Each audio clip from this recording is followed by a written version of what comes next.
Am I the asshole for locking myself in my office when we have company? I, 36F, took in my mother during the pandemic after some medical issues. I never made her move out after. It works for us. She has her own bedroom and bathroom. We share other spaces, and I work from home most of the time so I can look after her. My stepdad died about a decade ago, and she was lonely. It made sense for us. As mentioned, I work from home most of the time, and a lot of times I'm in some kind of Teams meeting or call. Yes, even those that could be emails, but that's not important. So I don't really have time for chit-chat during office hours. My mom's sister, aka my aunt, tends to drop by unannounced to visit with my mom, which I don't really mind, but she had a tendency to step into my office without knocking while I'm working and start talking to me about her neighbor's sister's kid who did blah blah blah. I've more than once explained to her that I'm working and or I'm on a call and I can't really chat right now, but she just keeps talking like nothing happened. Today she actually announced to my mom she was coming over. I reminded my mom to tell her I'm working and on calls and can't be disturbed, and my mom agreed she would tell her not to bother me. But just to be safe, I locked my office door so she couldn't walk in. Despite my mom telling her, she came upstairs and tried to open the door. When it didn't open, she started knocking and calling out, "Hello, it's me, open up." I didn't respond at first as I was on a call with a client, but she kept banging on the door so loudly, I ended up having to put the client on hold. I told her without opening the door, I was on a call and could not talk right now, and my aunt left in a huff. Now she's bombarding my mom with texts about how rude I was for locking myself in my office, knowing I was having company. So, are you AITAH? Update, go to dinner for a few hours, return to Reddit only to find out this has exploded. First of all, thank you all for your confirmation that this isn't on me. I did not think I was the asshole, but there's always that hint of doubt where you're like, maybe I should have poked my head out and said hello real quick. But the truth was, it was a busy day today and I just hadn't had the time. Now for the update. After I finished my workday, I took my mom out for dinner and we discussed the matter. She hadn't responded to any of her sisters, my aunt's texts, because she is fully on my side. I know people are asking why my mom didn't stop her. My mom isn't very mobile anymore, and my aunt simply got up from her seat and took off upstairs despite my mom's warning. We discussed it over dinner, and we agreed that my aunt simply is no longer welcome during office hours, since it's the only way to stop this behavior.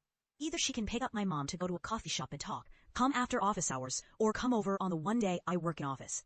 My aunt seems pretty pissy about it, calling their brother, my uncle, to complain also. But he texted me earlier, saying he told her how wrong she was, and apparently her husband had also told her she was wrong, so now she's currently stomping her feet at home, because everybody is saying she's wrong. Delightful woman she is. Remind me to one day post the story about her Disneyland trip. Anyways, TLDR, Mom and I decided she's no longer welcome at my house during office hours.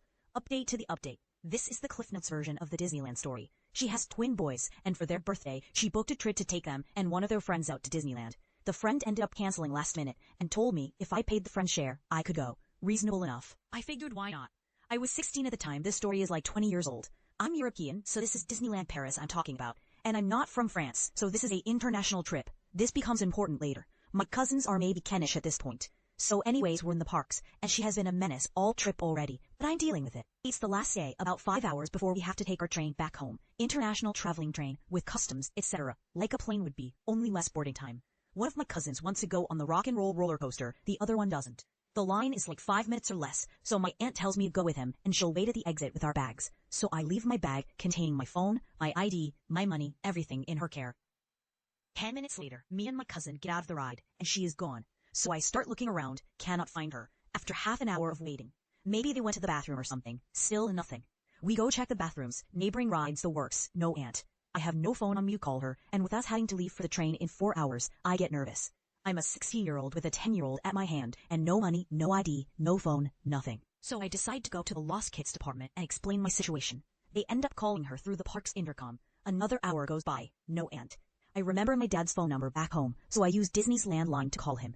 He tries calling her cell phone, my cell phone, no response whatsoever. At this point, I have like an hour or less before the train leaves, and I'm in hystericals, because I can't board this train without money or ID, let alone with another minor.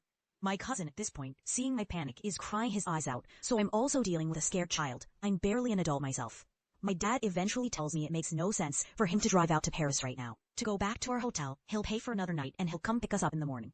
So I take my cousin back to the hotel, explain the situation, and the receptionist hears me say my name and says, "Oh sweetheart, I have a note for you. It's a note from my aunt. Gone to dinner, see you on the train." At this point, I have half an hour to run to the station, hoping we'll still get through customs where she's supposed to be waiting. I make it with 15 minutes to spare. I'm out of breath and fuming. We end up making it through customs, God only knows how, and manage to get on the train literally as the doors close on us. I call my dad, explain the update, and he is also fuming at this point. To which my aunt turns to me and goes, "I don't know why you're so mad. I left a note at the hotel and I brought you something to eat. and hands me a freaking dinner roll. I took my stuff, went to the dining car with my cousin, who she also almost abandoned, and gave him the biggest slice of chocolate cake my budget could buy, and never came back to our seats to talk to her exie.